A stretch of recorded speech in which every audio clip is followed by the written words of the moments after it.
In the previous Defiance Declassified episode, we explored the events of the first issue of the comic series Aliens Defiance.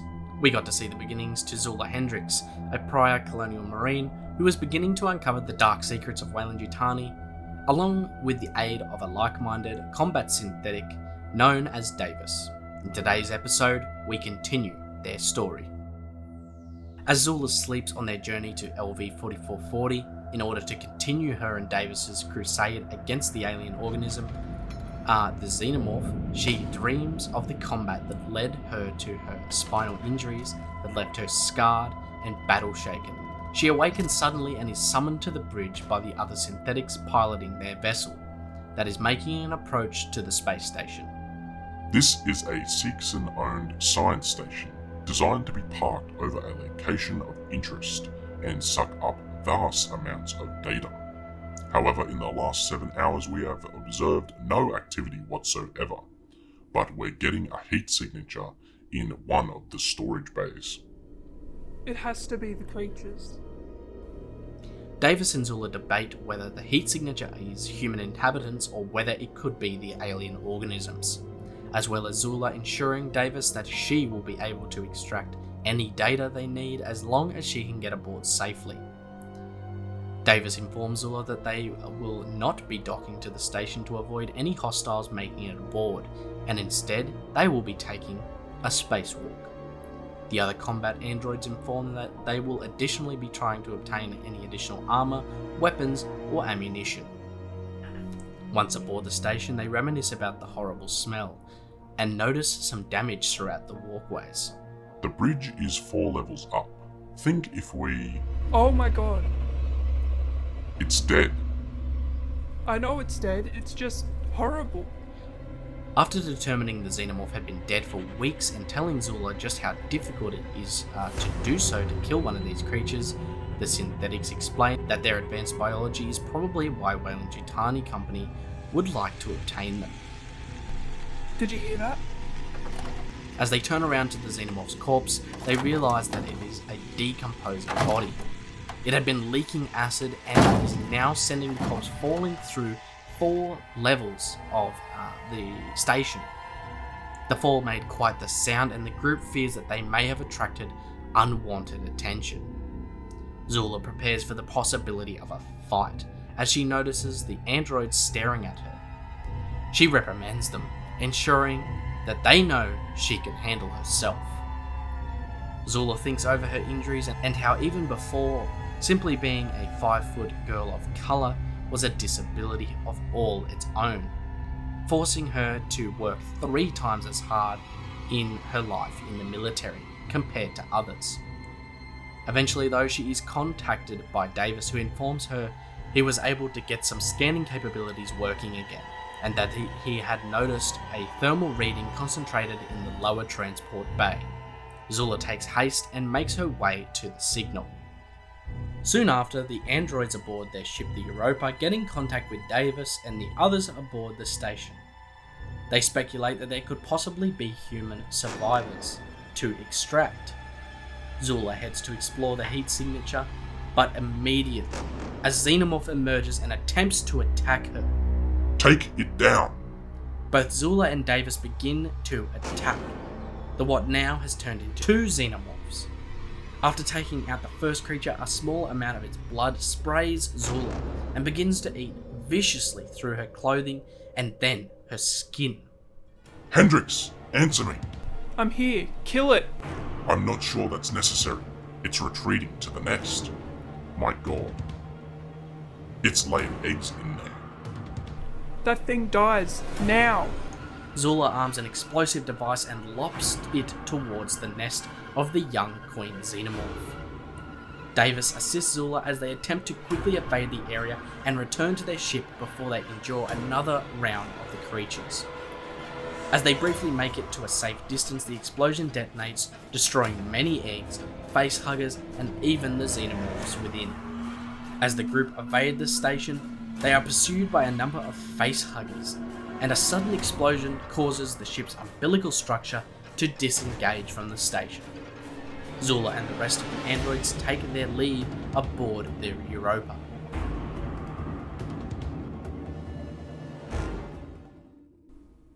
Soon after, Weyland-Yutani begins to rear its ugly head in an unexpected fashion.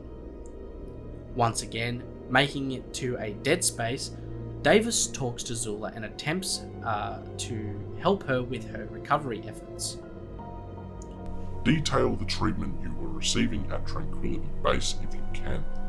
Combination of traditional physical therapy and strength training with microsurgery and nanosteroid injections. How is it that a security synthetic knows acupuncture anyway? Davis goes on to explain that the practice is quite simple, comparing the human nervous system to any other form of network, as he lets her know that he could have downloaded the data if he were not isolated from the Weyland-Yutani network system, an act that could allow them to take control of him. Zula begins to take more of a liking to Davis, because he doesn't seem to pity her for her injuries, and she can be herself around him.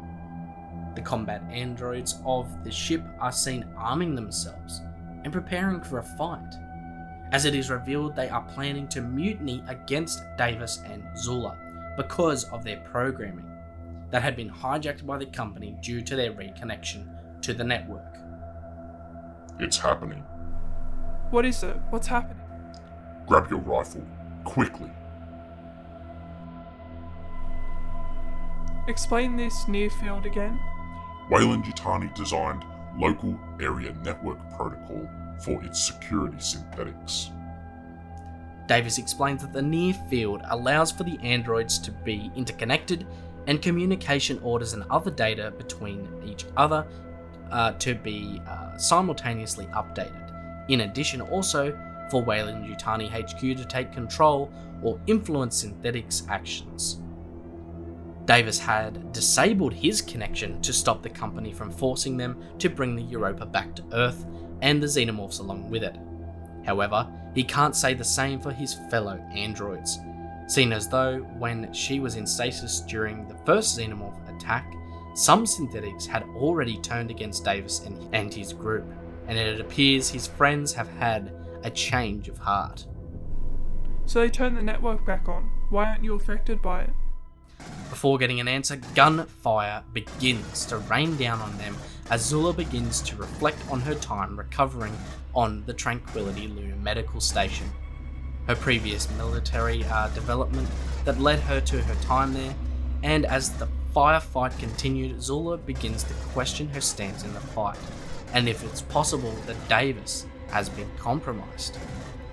After they are able to take out most of the combat androids, some were able to escape, and because the androids currently hold advantages in numbers and weapons, they take control of the bridge, making it useless to try and pursue them further.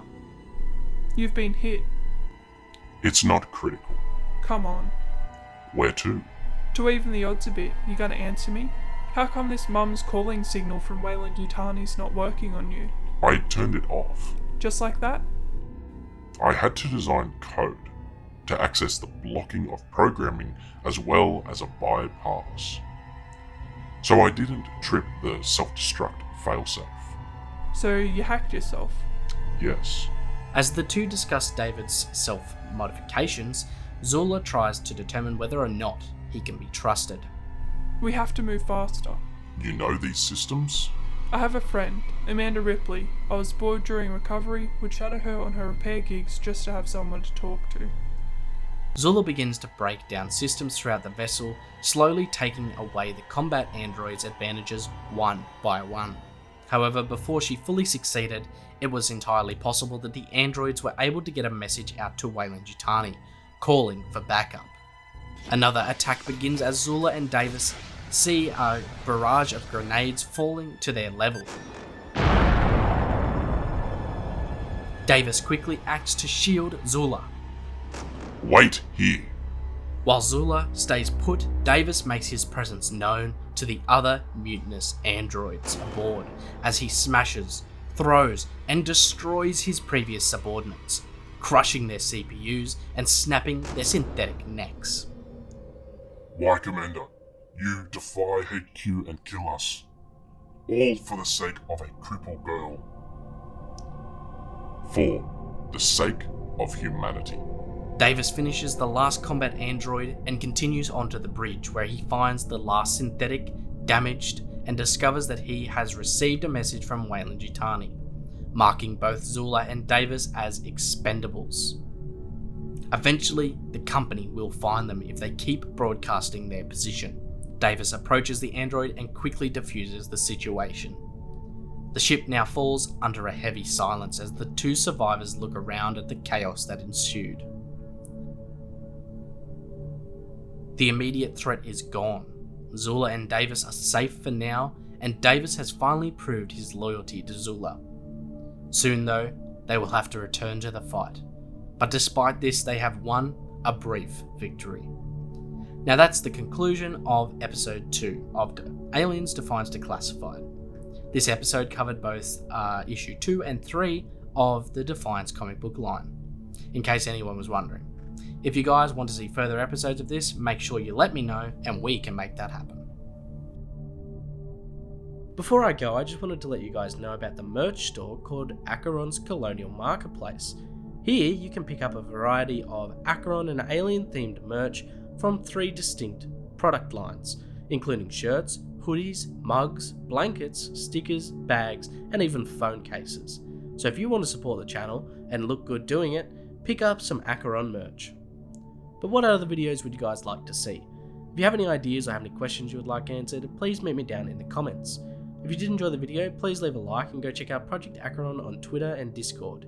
If you want to support me further, you can become a patron where you can get access to early and behind the scenes content, the monthly and Alien Day giveaways, as well as the patron only engraved set of items. I hope you guys did enjoy the video, and I'll talk to you guys in the next one. Until then, this is Project ACHERON, signing off.